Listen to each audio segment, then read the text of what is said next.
Have you ever wondered if snagging Greenland could be the one move that finally locks down our future against China and Russia breathing down our necks? Well, hold on to your coffee mugs, because as a fed-up conservative mom from the snowy heart of Missouri, I'm about to spill why President Trump's Greenland obsession isn't just hot air. It's the kind of bold America First genius that's got liberals in full meltdown mode. Hey, I'm She's Right, your sarcastic guide through the political circus. Could this be the chess move that secures our resources and slaps back at global threats? Stick around, because what comes next might just change how you see our place in the world. Now let's talk real strategy, because this isn't just about ice and rocks.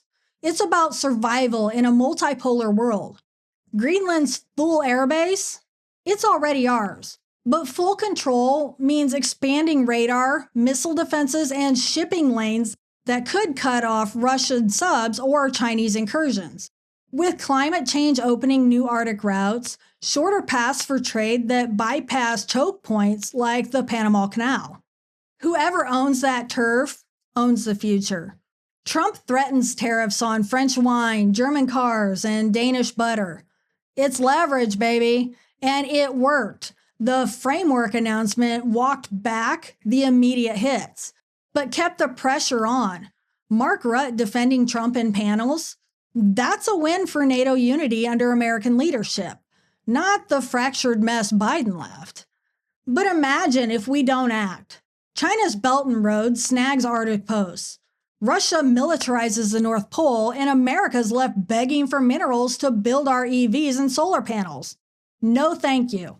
As a Midwesterner who's seen our manufacturing hollowed out by bad trade deals, this Greenland push feels like payback.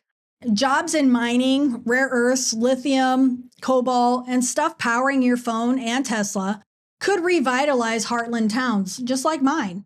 And the military angle? Priceless. More bases mean safer skies, fewer threats from hypersonic missiles zipping over the pole. Liberals call it aggressive. I call it deterrence. But hold up. What if this sparks a trade war that hikes your prices even more? That's the risk, and Trump's walking a tightrope. But here's where it gets intriguing. Trump's Board of Peace isn't just fluff. $1 billion entry fee for nations to join? It's like a VIP club for resolving disputes without the UN's veto drama. Skip the Security Council gridlock and get straight to the deals.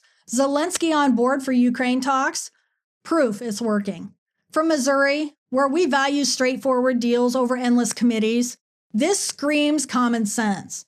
But critics like Varoufakis warn it's undermining democracy.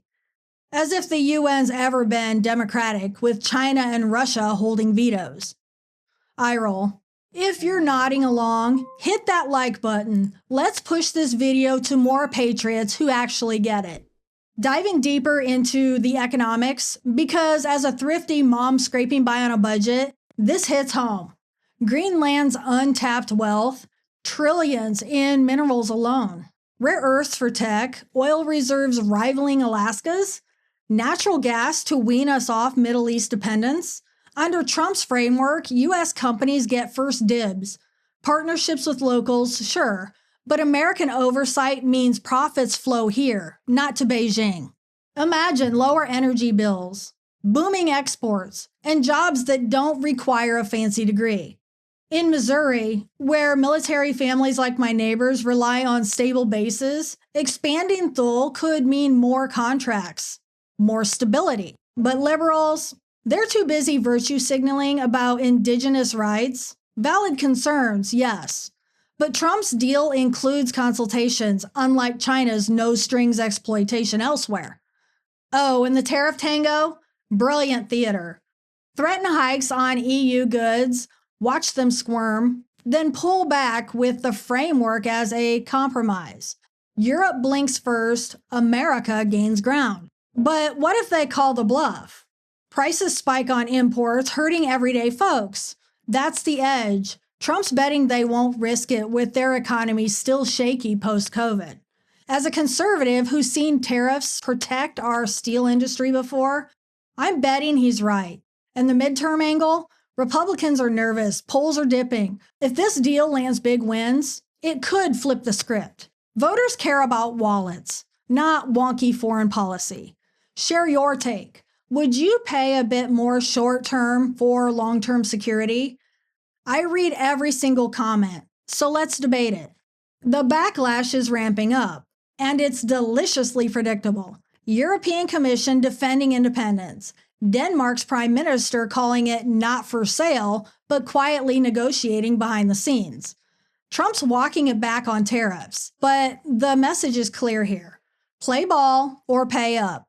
Liberals here at home, painting it as authoritarian overreach, tying it to the broader fears of Trump's second term eroding checks and balances. Democracy weakened, they say. Like they didn't cheer when Obama droned without Congress. But from my viewpoint, it's finally a president with a spine, not apologies. But midterms loom, generic ballots tilting Democrat, affordability killing us with high premiums and insurance.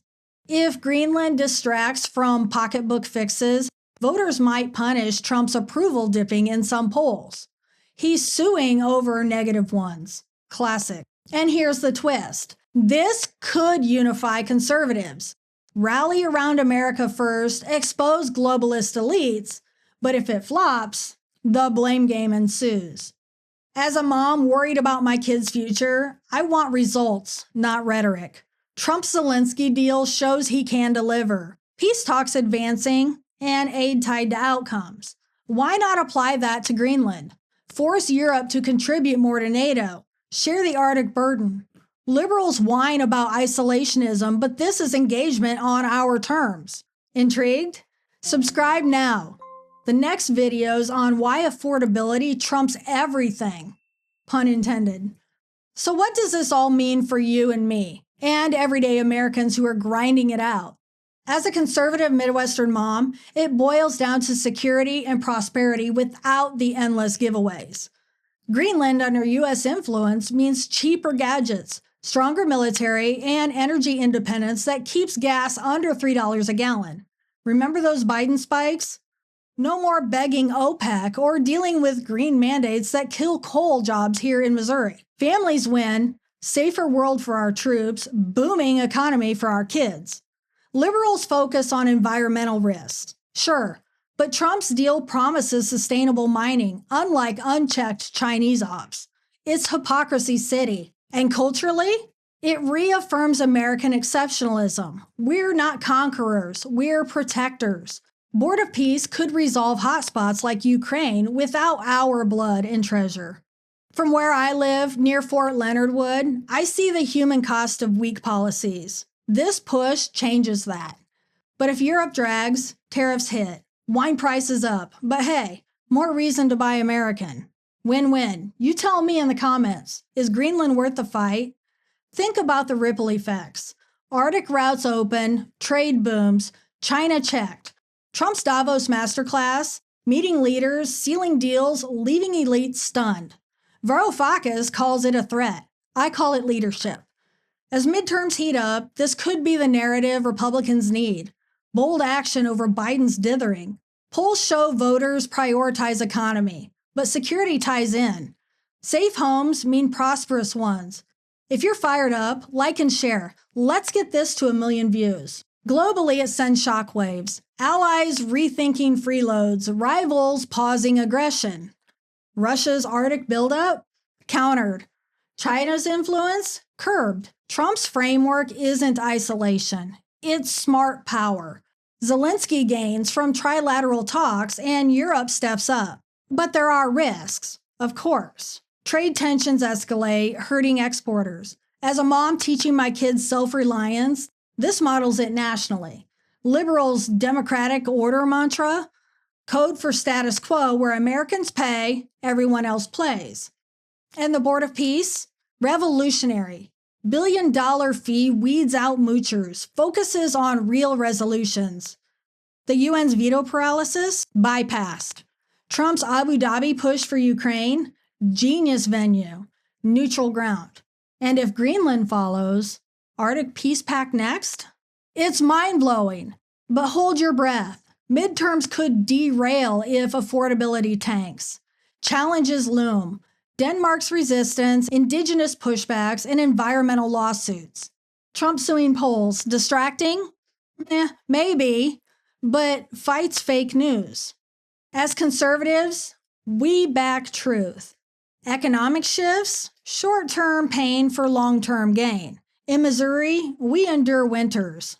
Same here. Picture success. U.S. Arctic dominance, jobs flooding in, liberals silenced by results.